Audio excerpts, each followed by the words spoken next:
नमस्कार विद्यार्थी मित्रांनो. तर माझ्या YouTube चॅनलमध्ये मी तुमचं सहर्ष स्वागत करीत आहे. तर तुमच्यासाठी एका महत्त्वपूर्ण विषयावरती व्हिडिओ घेऊन आलो आहे. तो म्हणजे एम-पी-एस-सी राज्यसेवा 2024 ची परीक्षा झालेली आहे आणि याच्यामध्ये खूप साऱ्या विद्यार्थ्यांना कट ऑफ किती लागेल कॅटेगरीनुसार याची माहिती हवी आहे. तर याच्यासाठी मी काय केलेलं आहे, की तुम्हाला एनालिसिस केलेलं आहे. आता एवढे दिवस झाले पेपर होऊन भरपूर दिवस झालेले आहे. तर त्याच्यामध्ये काय केलं, की विद्यार्थ्यांचे फीडबॅक घेतलेला आहे. Google शीटच्या माध्यमाने फीडबॅक घेतलेला आहे. पेपरची लेव्हल त्याच्यानंतरनं जागा किती आहे, त्याच्यानंतर या सगळ्याची एनालिसिस केलेली आहे आणि त्याच्यानुसार हा कट ऑफ तुम्हाला मी आत्ता सांगणार आहे, की कॅटेगरीनुसार प्रत्येक कॅटेगरीचा कट ऑफ किती राहणार आहे. त्यामुळे व्हिडिओ शेवटपर्यंत पहा आणि माझ्या चॅनलवरती नवीन असाल तर प्लीज चॅनलला सबस्क्राईब करून द्या. एक छोटीशी माहिती आहे तुमच्यासाठी. तर 2025 ची जी राज्यसेवा होणार आहे, ती तुम्हाला बघू शकता, की डिस्क्रिप्टिव्हमध्ये होणार आहे. तर त्याच्यासाठी तुम्हाला एक कोर्स घेणे खूप आवश्यक आहे.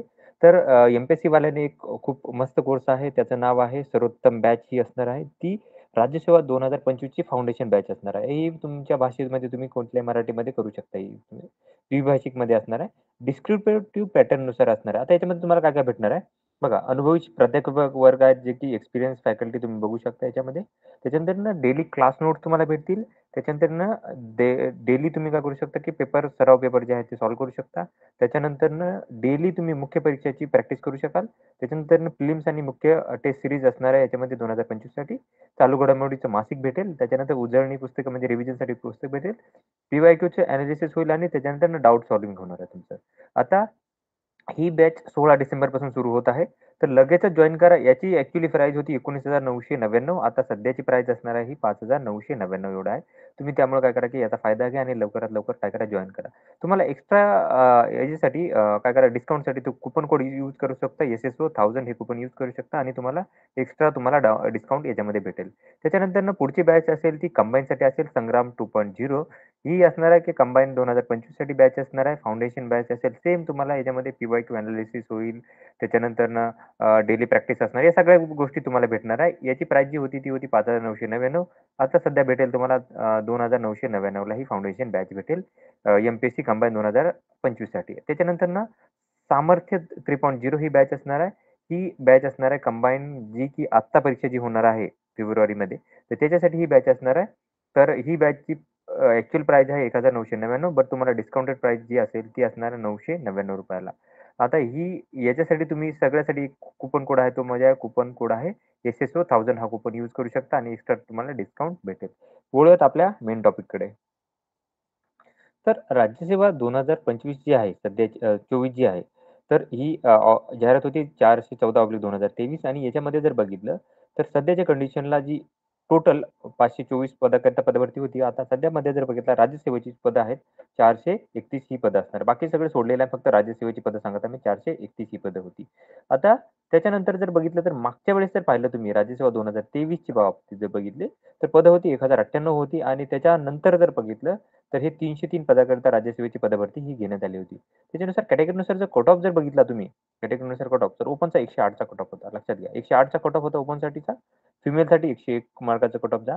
ओपनसाठी त्याच्यानंतर डी-टी-ए त्याच्यानंतर एन-टी-सी बघितलं तुम्ही, एन-टी-डी, ओ-बी-सी, ई-डब्ल्यू-एस या कॅटेगरीचा कट ऑफ जो आहे तो सारखाच असतो. लक्षात घ्या.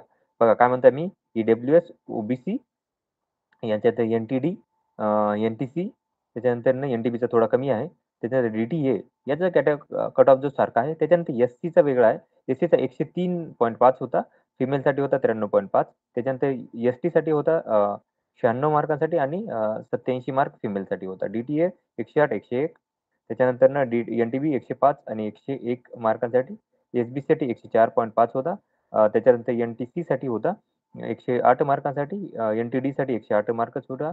ओ-बी-सीसाठी 108, 101 होता. तर हे असं कट ऑफ होतं. आता सध्या जर बघितली ही जाहिरात सध्याची जर बघितली 2024 ची जाहिरात जर पाहिली, तर याच्यात जी आहे ती 431 आहे. त्याच्यामध्ये जर बघाल तर पदं वाढलेली आहेत आणि पेपरची लेव्हल जर बघितलं तर पेपर जो होता तो थोडासा ईझी पेपर तुम्ही पाहायला मिळू शकत होता तुम्हाला. ओके. ईझी पेपर होता. तर त्यामुळे तुम्ही पाहाल तर त्यामुळे काय झालं तर कट ऑफवरती काय परिणाम झाला हे तुम्हाला मी आता सांगून देत आहे. तर हा कट ऑफसाठी आहे. आता बघा ओपन जनरलचा कट ऑफ जो आहे माझ्या माहितीनुसार बघा 112 मार्काचा कट ऑफ असू शकतो. त्याच्यात प्लस ऑर मायनस 2 मार्क पकडून जा. ओके. +/- असेल. फिमेलसाठी 105 मार्कापर्यंत कट ऑफ लागू शकतो. एस-सी जनरलचा 106 मार्कांचा कट ऑफ सगळ्यांसाठी +/- मार्क तुम्ही काय करा, पकडून जा तुम्ही. +/- मार्क. फिमेलसाठी 98 मार्क. एस-टी जनरलसाठी 100 मार्कांसाठी.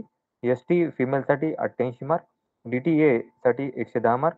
त्याच्यानंतर फिमेलसाठी 104 मार्क डी-टी-एसाठी. एन-टी-बीसाठी 110 मार्क. फिमेलसाठी 104 मार्क. एस-पीसाठी 100 मार्क आणि फिमेलसाठी सॉरी 110 होते एस-बी-सीसाठी आणि फिमेलसाठी 100 मार्क.